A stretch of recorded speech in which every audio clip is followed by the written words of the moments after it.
श्री सुखदेव जी कहते हैं, परीक्षित, अब प्रद्युम्न जी ने हाथ मुंह धोकर कवच पहन धनुष धारण किया और सारथी से कहा कि मुझे वीर धूमान के पास फिर से ले चलो।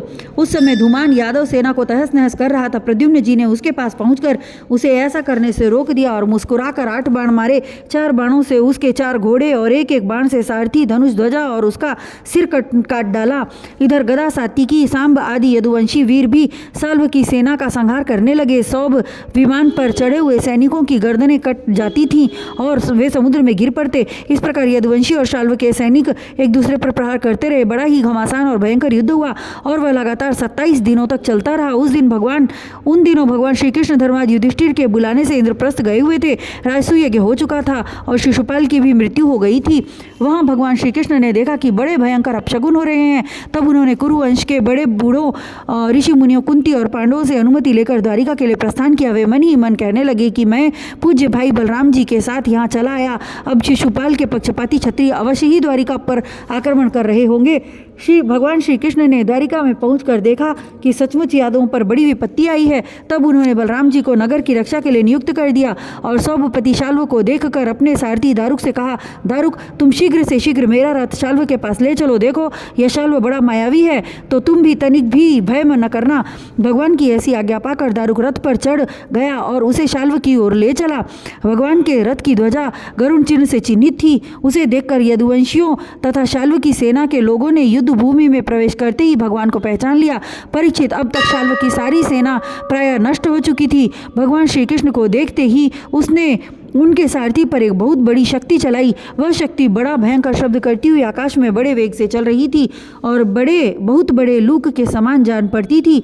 उसके प्रकाश से दिशाएं चमक उठी थीं।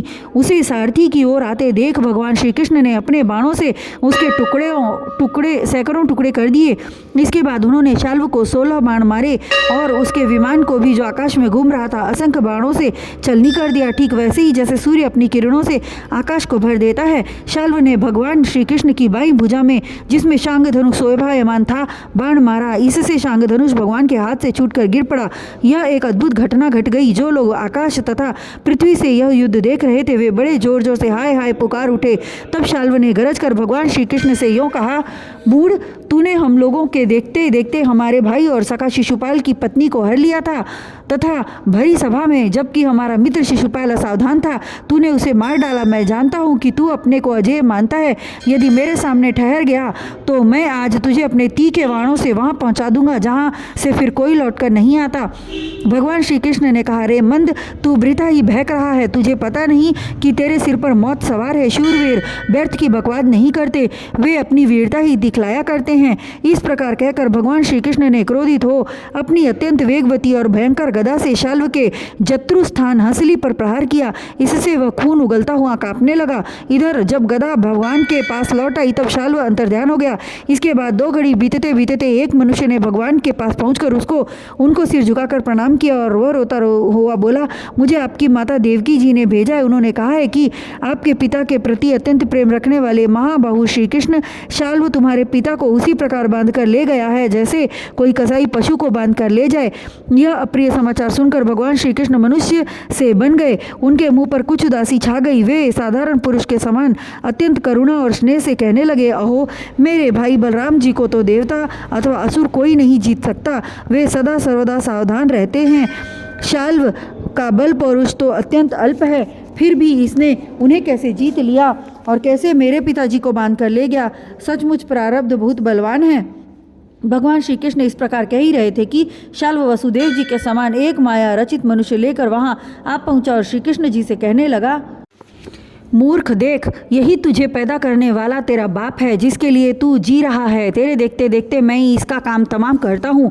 कुछ बल पौरुष हो तो इसे बचा। मायावी शाल्व ने इस प्रकार भगवान को फटकार कर माया रचित वसुदेव का सिर तलवार से काट लिया और उसे लेकर अपने आकाशस्थ विमान पर जा बैठा। परीक्षित, भगवान श्री कृष्ण स्वयं सिद्ध, ज्ञान रूप और महानुभाव हैं। वे यह घटना देखकर 2 घड़ी के लिए अपने स्वजन वसुदेव जी के प्रति अत्यंत प्रेम होने के कारण साधारण पुरुषों के समान शोक में डूब गए, परंतु फिर वे जान गए कि यह तो शाल्व की फैलाई हुई आसुरी माया ही है जो उसे मय दानव ने बतलाई थी। भगवान श्री कृष्ण ने युद्ध भूमि में सचेत होकर देखा, वह न वहाँ दूत है और न पिता का वह शरीर, जैसे स्वप्न में एक दृश्य दिख कर लुप्त हो गया हो। उधर देखा तो शाल्व विमान पर चढ़कर आकाश में विचर रहा है। तब वे उसका वध करने के लिए उद्यत हो गए। प्रिय परीक्षित, इस प्रकार की बात पूर्वापर का विचार न करने वाले कोई ऋषि कहते हैं। अवश्य ही वे इस बात को भूल जाते हैं कि श्री कृष्ण के संबंध में ऐसा कहना उन्हीं के वचनों के विपरीत है। कहाँ अज्ञानियों में रहने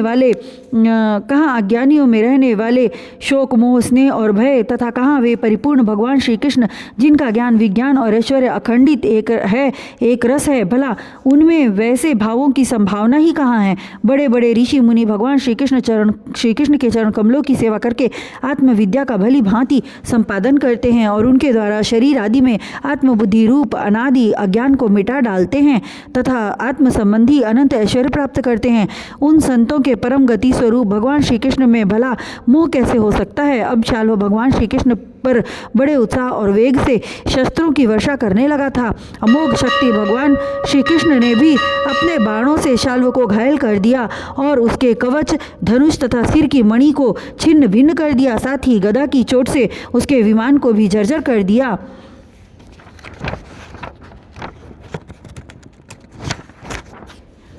परीक्षित, भगवान श्री कृष्ण के हाथों से चलाई हुई गदा से वह विमान चूर चूर होकर समुद्र में गिर पड़ा। गिरने के पहले ही शाल्व हाथ में गदा लेकर धरती पर कूद पड़ा और सावधान होकर बड़े वेग से भगवान श्री कृष्ण की ओर झपटा।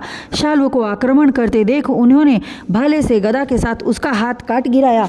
फिर उसे मार डालने के लिए उन्होंने प्रलयकालीन सूर्य के समान तेजस्वी और अत्यंत अद्भुत सुदर्शन चक्र धारण कर लिया। उस समय उनकी ऐसी शोभा हो रही थी मानो सूर्य के साथ उदयाचल शोभायमान हो। भगवान श्री कृष्ण ने उस चक्र से परम मायावी शाल्व का कुंडल, किरीट सहित सिर धड़ से अलग कर दिया, ठीक वैसे ही जैसे इंद्र ने वज्र से वृत्रासुर का सिर काट डाला था। उस समय शाल्व के सैनिक अत्यंत दुख से हाय हाय चिल्ला उठे। परीक्षित, जब पापी शाल्व मारा गया और उसका विमान भी गदा के प्रहार से चूर चूर हो गया, तब देवता लोग आकाश में दुदुम्बियां बजाने लगे। ठीक इसी समय दंत वक्रत अपने मित्र शिशुपाल आदि का बदला लेने के लिए अत्यंत क्रोधित होकर आ पहुंचा।